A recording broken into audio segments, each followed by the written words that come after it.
અમદાવાદના એસજીપી ખાતે સાંસદ ખેલ સ્પર્ધા અંતર્ગત ક્રિકેટ પ્રીમિયમ લીગનું આયોજન કરવામાં આવ્યું છે, જેમાં ગાંધીનગર લોકસભાના 7 વિધાનસભામાંથી 16,000 રમતવીરો પ્રીમિયમ લીગમાં ભાગ લીધો છે.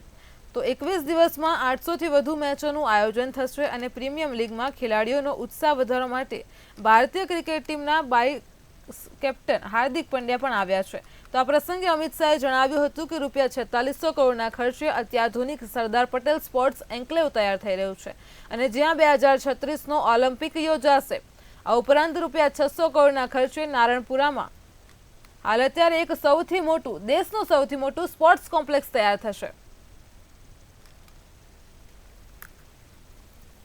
ગુજરાતના પનોતા પુત્ર અને ભારતીય ક્રિકેટ ટીમના યુવા ખેલાડી એવા હાર્દિક પંડ્યા પણ ઉપસ્થિત રહેવાના છે. બીસીસીઆઈના સેક્રેટરી અને એશિયન ક્રિકેટ કાઉન્સિલના ચેરમેન એવા જયભાઈ શાહ પણ અહીંયા ઉપસ્થિત રહેવાના છે અને ખૂબ મોટી સંખ્યામાં યુવાનો આ ટુર્નામેન્ટનું જ્યારે ઓપનિંગ થવા જઈ રહ્યું છે ત્યારે ઉત્સાહ સાથે અહીંયા ભાગ લેવા માટે પહોંચી રહ્યા છે.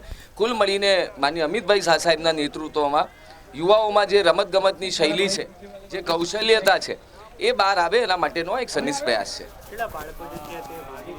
15,000 કરતાં વધુ ખેલાડીઓ અને 1,000 કરતાં વધુ ટીમ આ ટુર્નામેન્ટમાં ભાગ લઈ રહી છે. જીએલપીએલના નામથી ગાંધીનગર લોકસભા પ્રીમિયમ લીગના નામથી આજથી એનું ઓપનિંગ કરવામાં આવે છે અને ગાંધીનગર લોકસભામાં આવતી 7 વિધાનસભામાં 14 જગ્યાએ સાથે એક સાથે 1,000થી વધુ ટીમો રમી રહી છે અને આ દરેક ટીમોના દ્વારા એક શાંતિથી પોતાના વિસ્તારના લોકો બાળકો રમી શકે. ખેલ મહાકુંભની અંદર આવનાર દિવસમાં વધુને વધુ પ્રગતિ થાય અને આ ક્રિકેટ જગતની અંદર જે રીતે બાળકોનો ઉત્સાહ છે, તો આ ગાંધીનગર વિસ્તારના સૌ બાળકો આ ખેલ મહાકુંભના અંદર ભાગ લે અને આંતરરાષ્ટ્રીય કક્ષા સુધી રમી શકે એ માટેનું એમનું લાંબા ગાળાનું આયોજન છે.